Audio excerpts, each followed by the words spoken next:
भारतवर्ष में प्राचीन काल से ही नदियां जीवन का पर्याय रही हैं। नदियों से भारत को अपनी पहचान मिलती है। वो भारत की संस्कृति का अभिन्न अंग है। नदियों में गंगा का स्थान सबसे ऊपर है। इसका उल्लेख हिंदुओं के पवित्र ग्रंथों में मिलता है। गंगा के किनारे ही हिंदू धर्म पनपा और उसका पर्याय बन गया। हिमालय से प्रारंभ होकर गंगा सागर तक की अपनी यात्रा में गंगा असंख्य लोगों की आस्थाओं और मान्यताओं को सींचती है, उन्हें जीवन देती है और साथ ही जीने का मूल मंत्र भी। पर आखिर गंगा है क्या?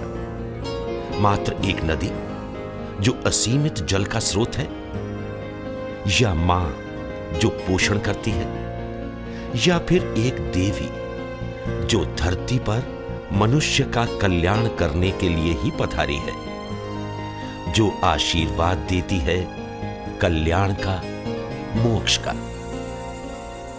हिंदू धर्मशास्त्रों, पुराणों और हजारों वर्षों की मान्यताओं के अनुसार गंगा मूलतः ब्रह्म द्रव है।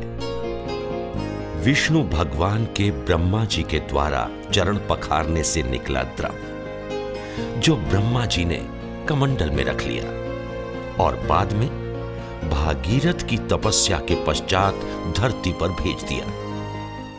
ब्रह्मलोक से उतर रही इस अतुल वेगमयी ब्रह्म द्रव की धारा का वेग संभाला महादेव शिव जी ने, जो भागीरथ की गहन तपस्या से ऐसा करने पर तैयार हो गए थे।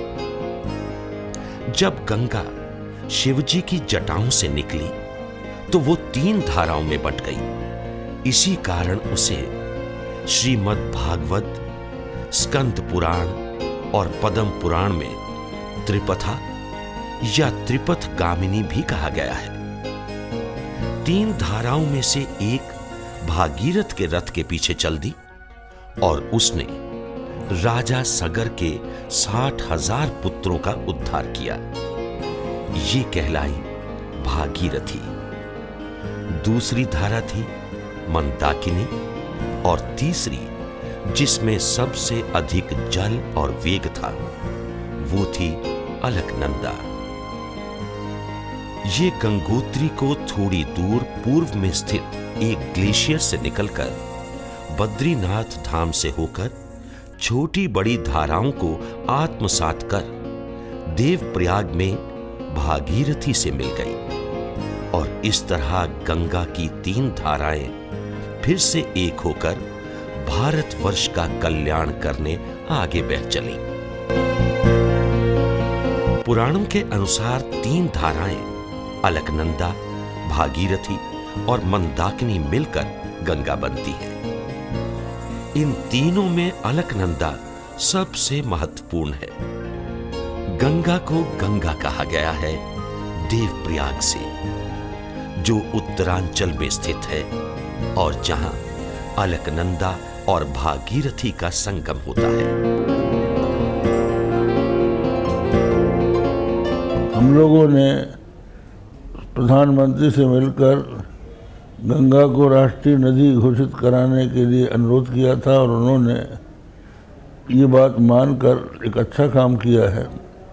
लेकिन हमारा उद्देश्य केवल यह नहीं था कि वो राष्ट्रीय नदी ही घोषित करके छोड़ दी जाए।